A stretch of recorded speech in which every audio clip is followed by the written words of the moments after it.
कि जो इनिशिएटिव वो शुरू करती हैं वो कागज़ों के लिए नहीं होता, वो सिर्फ ज़बानी कलामी नहीं होता, वो बाकायदा ग्राउंड पर होता हुआ नज़र आता है। और कल 1 मिलियन जो पेशेंट्स हैं वो फील्ड हॉस्पिटल्स में 1 महीने के अंदर अंदर जो है वो ट्रीट किए गए हैं, उनको जो है अद्वियात दी गई हैं।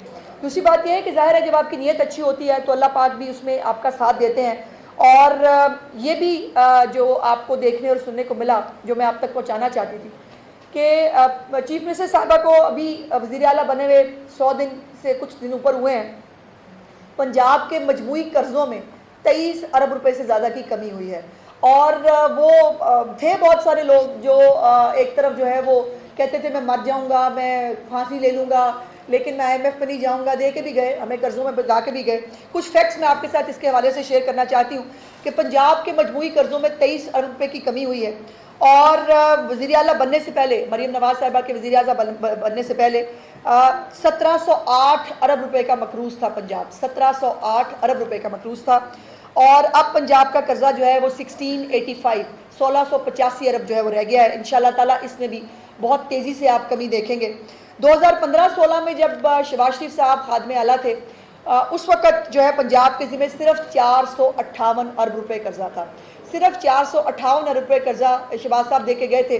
उसके बाद तब्दीली और नए पाकिस्तान को जो घुन लगा इस पाकिस्तान के साथ साथ पंजाब को, और एक जो ट्रेन हो रहे थे, शहबाज शरीफ बन रहे थे, उन्होंने जो है वो जाते जाते पंजाब को 1707 अरब रुपए का कर्जा जो है वो मौसूफ दे के गए। लेकिन बंदा पूछे कि वो गया कहाँ? अंडे मुर्गियाँ कट्टे बच्चों के अंदर तो 1705 अरब लगता नहीं ना जी, लेकिन वो कहाँ गया वो आपको पता है। वो 5 का जो गैंग था, वो गैंग जो है वो किस तरह से पंजाब को लूट रहा था और पंजाब के वसाइल के ऊपर जो है वो चंद लोगों का कब्जा था। और इसके लिए ये एक इतनी बड़ी दास्तान है कि इसके ऊपर अलहदा से जो है प्रेस कॉन्फ्रेंस भी की जा सकती है। दूसरी इंपॉर्टेंट बात, मुझे खुशी ये होती है कि जब मैं कोई CM का इनिशिएटिव बताती हूँ तो मुझे ये साथ कहना पड़ता है कि ये पाकिस्तान और पंजाब की तारीख में पहली मरतबा हो रहा है, और ये रिकॉर्ड है जो मेरी चीफ मिनिस्टर जो है वो इंशाल्लाह ताला जो बनाते चले जा रही हैं।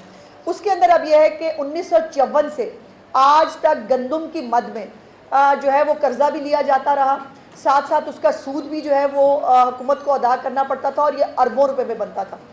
इस दफ़ा पहली दफ़ा 1954 के बाद, इस बजट के बाद, पंजाब का कर्जा गंदम की मद में ज़ीरो हो जाएगा।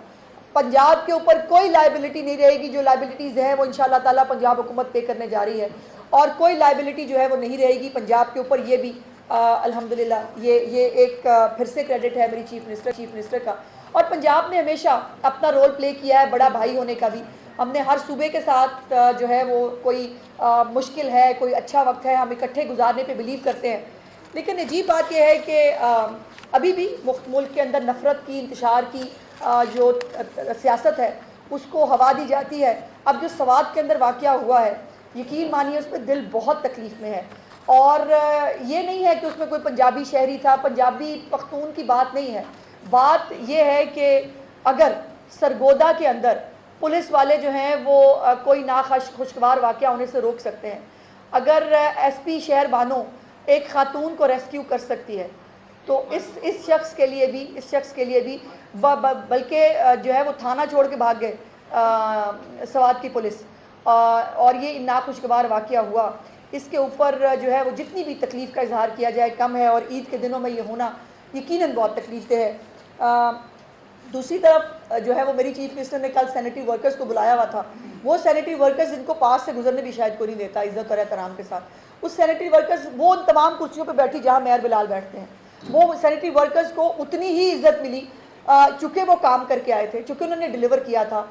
और शरीफ फैमिली के अंदर मेरी चीफ मिनिस्टर की डिक्शनरी में जो जितना काम करता है उसको उतनी इज्जत मिलती है, उसको इतना प्यार, उतनी तहसीन मिलती है।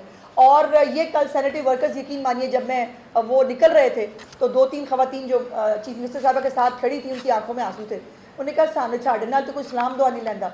और लेकिन ये उन खिदमात का जो है वो इतराफ़ करना हर चीफ मिनिस्टर की ज़िम्मेदारी होनी चाहिए।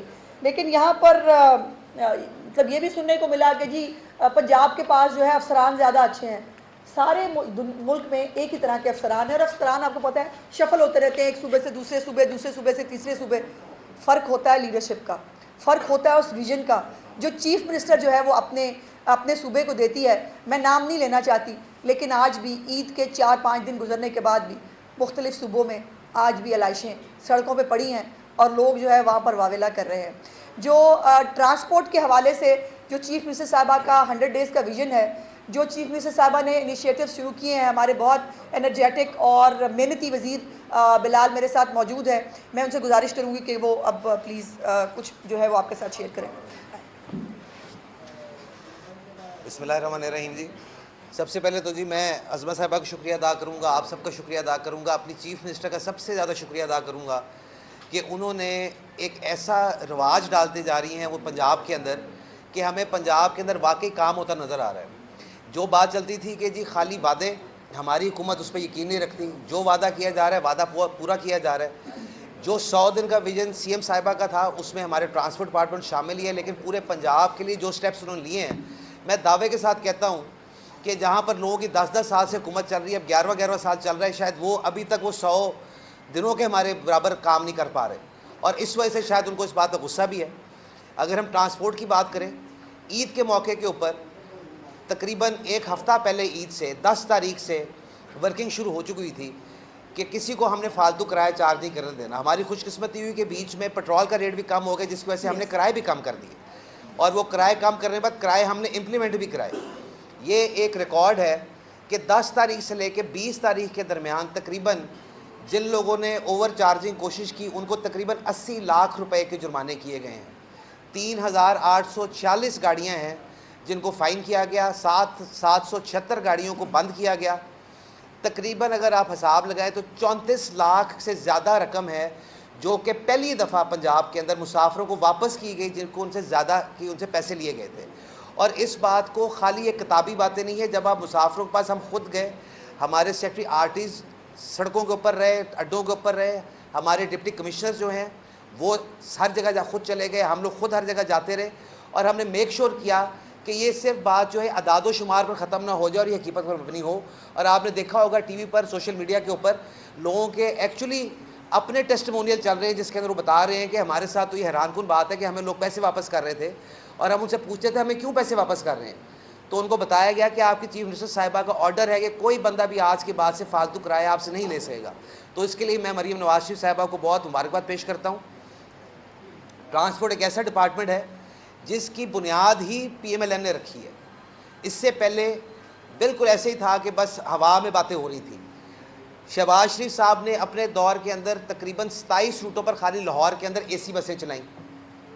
वो रूट्स शहबाज शरीफ साहब की हुकूमत ख़त्म होने के बाद ही, वसीम अकरम प्लस की हुकूमत आते साथ ही वो बसें गायब हो गई। उन बसों की समझ नहीं आती बसें गई कहाँ, बाद में पता चल स्क्रैप में बिकी।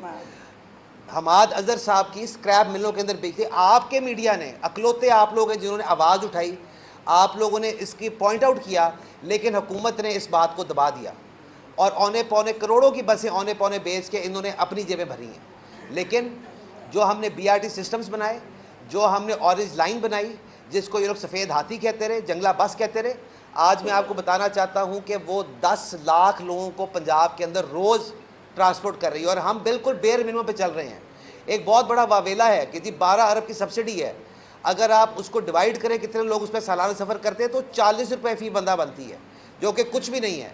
मैं इंडोनेशिया हो क्या है वो $3 पर बंदा दे रहे हैं, 700 रुपये से ज़्यादा दे रहे हैं पर बंदा सब्सिडी, और उसके बावजूद वो सिस्टम ऐड कर रहे हैं।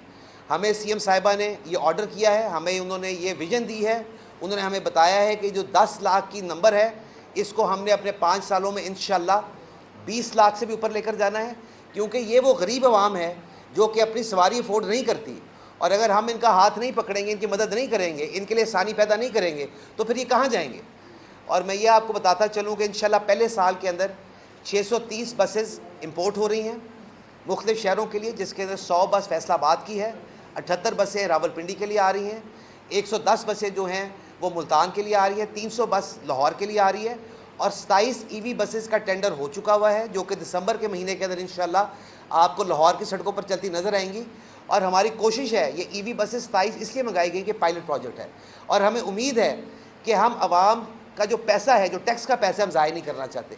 जब ये EV बसेस चलेंगी तो हमें उम्मीद है कि इंशाल्लाह हम ज़ीरो सब्सिडी पे चले जाएंगे और आगे जाते हुए जब हमारा प्लान है 5 साल में 3000 बसें ऐड करने का, पंजाब के 10 बड़े शहरों में ट्रांसपोर्ट का निज़ाम लाने का, और हम ज़ीरो सब्सिडी के साथ उसको लेकर आएंगे और हम एक दुनिया के लिए मिसाल कायम करेंगे।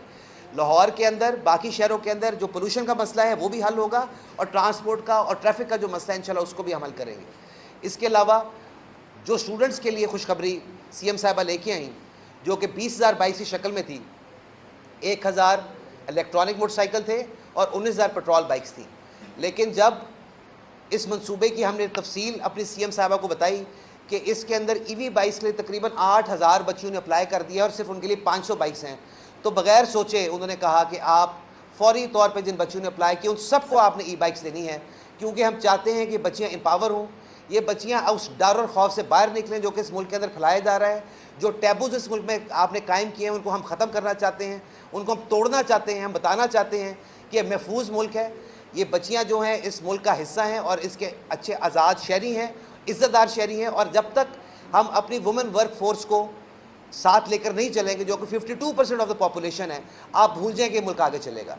तो इसलिए हम कोशिश कर रहे हैं कि हम इस काम को भी आगे लेके चलें।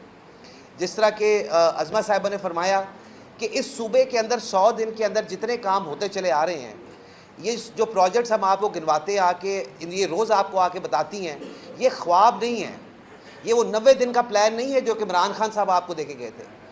ये वो झूठ की बातें नहीं हैं कि जी देखा जाएगा फिर बाद में कहा जाए जी हमें तो टाइम ही नहीं मिला।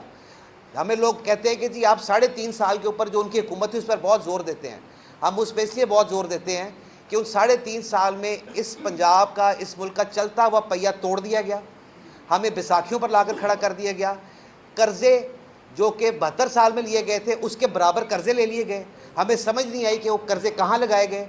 यही बात समझ आती है कि वो जो बिग 5 चल रहा था ऊपर, वो अपनी जेबों में डालकर मुल्क से बाहर पैसे लेकर भाग चुके हुए हैं और आवाम को उन्होंने धोखा दिया है। लेकिन जो उन्होंने किया वो उनकी मर्ज़ी। इंशाल्लाह हम आपसे वादा करते हैं अपनी सीएम साहिबा की लीडरशिप के अंदर हम दिन रात मेहनत करेंगे, दिन रात कोशिश करेंगे और जहाँ पर पंजाब को हमने 2018 में छोड़ा था, हम वहाँ से भी आगे पंजाब को लेकर जाएंगे। आपके सामने मिसाल है कि 35% पर चलती हुई इन्फ्लेशन आज 11% तक आ चुकी हुई है। जो आप एक खाने पीने के अशिया की कीमतें थी वो नीचे आ चुकी हैं। रोटी 12 रुपए की मिल रही है। ये आम आवाम के लिए आसानी है, ये आम आवाम के लिए वो मुश्किल थी जो कि हमने उनके लिए दूर की है। और आगे चल के भी आप देखेंगे कि सिर्फ पॉलिसी से मुल्क चलते हैं, सिर्फ पॉलिसी सूबे चलते हैं।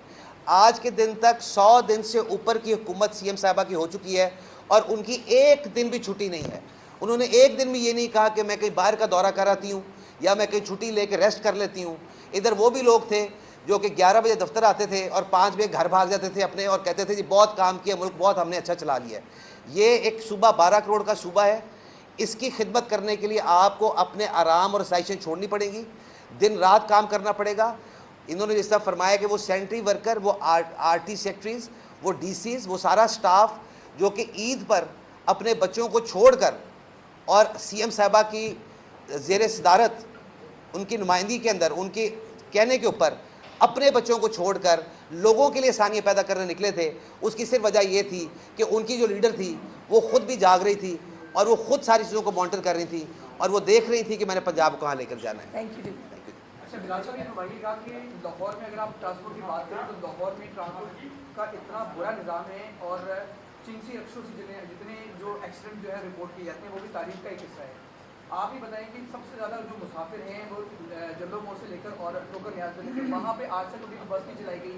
इसके अलावा ओवरऑल लाहौर के अंदर भी ट्रांसपोर्ट की इतना मुनज़्ज़म जो है वो चीज़ें नहीं है। आप यदि इनको देखें ताकि लोगों को जो है फ़ायदा हो, ताकि एक विजन है मरीम नवाज का वो आगे बढ़ सके। इंशाल्लाह आपने जो बात की है बिल्कुल उसके ऊपर ऑलरेडी वर्किंग शुरू हो चुकी हुई है। हमने प्रपोज़ल एक बना लिया हुआ है जो कि हमने जिस रूट की आपने बात की वो प्रपोज़ल हम सीएम साहिबा को इंशाल्लाह ईद के फ़ौरन बाद पेश कर रहे हैं। क्योंकि देखिए आप वहाँ पे जो सिचुएशन बन चुकी है वो ये है कि वहाँ पर बसें चलना थोड़ा सा मुश्किल है, अंडर पासिस बन चुके हैं, बहुत सारे आपकी मुश्किलात और हैं। लेकिन हम इंशाल्लाह कोई ना कोई ऐसा सिस्टम ज़रूर आपको लाके खुशखबरी देंगे विद इन 1-2 वीक्स कि वहाँ पर शायद यूरोप के तर्ज के ऊपर जिस तरह यूनी रेल्स चलती हैं, शायद नहर के ऊपर हम यूनी रेल चलाएँ। एक आपका वो मास ट्रांजिट का सिस्टम बन जाएगा। दूसरा, जितना सीनिक आपकी नहर है, हम नहीं चाहते कि वहाँ पर हमको पिलर्स खड़े करके और वहाँ की उसी खूबसूरती को मुतासिर करें। कोई ऐसी खूबसूरत चीज़ आपको बना के देंगे जो कि बाइबल भी होगी और मुसाफिरों के लिए आसानी भी होगी। लाहौर जो ट्रांसपोर्ट अथॉरिटी है वो पंजाब ट्रांसपोर्ट अथॉरिटी बन चुकी हुई है और हालत ये है कि बजाय इसके कि इसकी तरक्की होती है तंजली की तरफ गया। लाहौर का एक भी ऐसा रूट नहीं है जहाँ पर सरकारी बस लाहौर ट्रांसपोर्ट कंपनी की चल रही हो, जबकि 1800 बसेस की 2018 में ज़रूरत थी। अब वो तादाद लाहौर में भी बढ़ चुकी हुई है। तो इसको किस तरह से कैटर करें? आप सिर्फ 630 बसेस ला रहे हैं लाहौर के लिए, तो आप समझते हैं कि ये काफ़ी होंगी? नहीं, काफ़ी नहीं है, काफ़ी जी जी।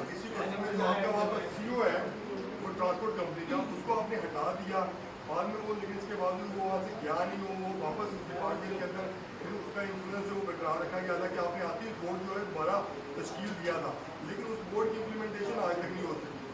जी, बोर्ड की इम्प्लीमेंटेशन हो जाती है। जो सीईओ साहब थे वो उनकी अपॉइंटमेंट दोबारा नहीं हुई, उनकी हमने इंटरफेरेंस ख़त्म कर दी है। उन्होंने काफ़ी अच्छा काम किया था, लेकिन अब हम उनके साथ चूँकि एक प्रोसेस है, उनका तबादला हो गया, तो हम एक नए ऑफिसर इंशाल्लाह बेहतर ऑफिसर लेके आएंगे। जो आपने बात की लाहौर के अंदर पीटीसी की, देखिए लाहौर के अंदर, मुल्तान के अंदर, रावलपिंडी के अंदर थोड़ा सा ना एक मिक्सचर हो जाता है, क्योंकि वहाँ पर पीएमए भी चल रही है और उनके ज़्यादातर रूट्स हमने पीएमए के अंडर दे दिए हुए हैं। पीटीसी को हमने जो फाल किया, जो हमने लाहौर ट्रांसपोर्ट कंपनी से हटा के पीटीसी किया, वो हमने इसलिए किया कि जितने बाकी बड़े शहर हैं जहाँ पर मास ट्रांजिट सिस्टम नहीं चल रहे, वहाँ पर भी ये बसें चलनी हैं, तो उनके लिए पीटीसी उनको टेक ओवर करेगा। और इंशाल्लाह लाहौर के अंदर जो ईवी बसेज़ हैं वो एज अ ट्रायल खाली 2 रूट्स के ऊपर पहले पीटीसी चला रहा है, लेकिन ज़्यादातर जो डोमेन यहाँ पर है वो पीएमए का होगा। 1800 बसों की ज़रूरत है। अभी हमें पिछले साल से दुगने पैसे मिले हैं जो पिछले सालों मिलते रहे हैं। 46 बिलियन हमें मिल चुके हैं, जिसके ज़रिए हम 630 बसेस मंगा रहे हैं। इनके डिपोज भी बन रहे हैं। 3000 का हमारा टारगेट है इन 5 सालों के अंदर, और वो जब 3000 का टारगेट पूरा होगा तो इंशाल्लाह आप देखेंगे कि ये हर शहर के अंदर उसका ट्रांसपोर्ट निज़ाम पूरा होगा। मुश्किल सिर्फ ये है कि आज के दिन के अंदर अगर सारे पैसे हम ट्रांसपोर्ट के अंदर डाल दें तो बाकी भी महकमों के अंदर मसाइल बहुत ज़्यादा हैं। जो मेरे एक भाई ने चिंची के ऊपर बात की, चिंची वाकई एक बड़ा मसला है, लेकिन इशू ये है कि जब तक हम लाहौर का ट्रांसपोर्ट निज़ाम पूरा नहीं कर सकते तो मेरा ख्याल है वो हम चिंचीज़ को ऑपरेशन करते रहें। लोगों की जब तक रिक्वायरमेंट होगी, डिमांड सप्लाई का सिस्टम है, वो चलते रहेंगे। लेकिन कोशिश हमारी ये है कि जो ये रेट्रोफिटेड जो चिंचीज़ हैं, जो कि खुद से बनाए हुए हैं उन्होंने, इनके ऊपर ऑपरेशन करें। 35,000 चिंची जो रेट्रोफिटेड थे उनको हमने ठीक भी कराया और उनको हमने सिस्टम के अंदर रजिस्टर किया है, रजिस्टर भी कराया। बारी बारी स्क्रैप के हवाले से बात की है हमारे नजर के तनाजुर में, ये आपकी स्वीटिंग स्टेटमेंट है या कोई डाटा आपके पास मौजूद है? क्योंकि एक एलिगेशन है और बाद में डेफामेशन ला भी आ गया है आपकी हुकूमत में, तो कल को प्रूव करना पड़ सकता है। कोई डॉक्यूमेंट्री प्रूफ आपके पास है? ये बात नहीं, लेकिन यही बात है जो मुझे की है। अभी आपने हमारे किया, मैं एक रूट की बात करूँगा, रूट नंबर 22 जो जगह वो से लेके पक्का मिलता है, बहुत बड़ा रूट है, और तो रूट पर कुछ वक्त 120 से 130 बसें चलती है। इनकी मरम्मत पर तवज्जो की गई, जिनके जल्दी कर लें, शॉर्ट कर लें। और ये कहा गया कि 350 बसें हमारे के मेंबरशिप होती हैं, तो सारा कुछ। अभी आपने बात की, उसके खिलाफ आपने कार्रवाई किया थी जब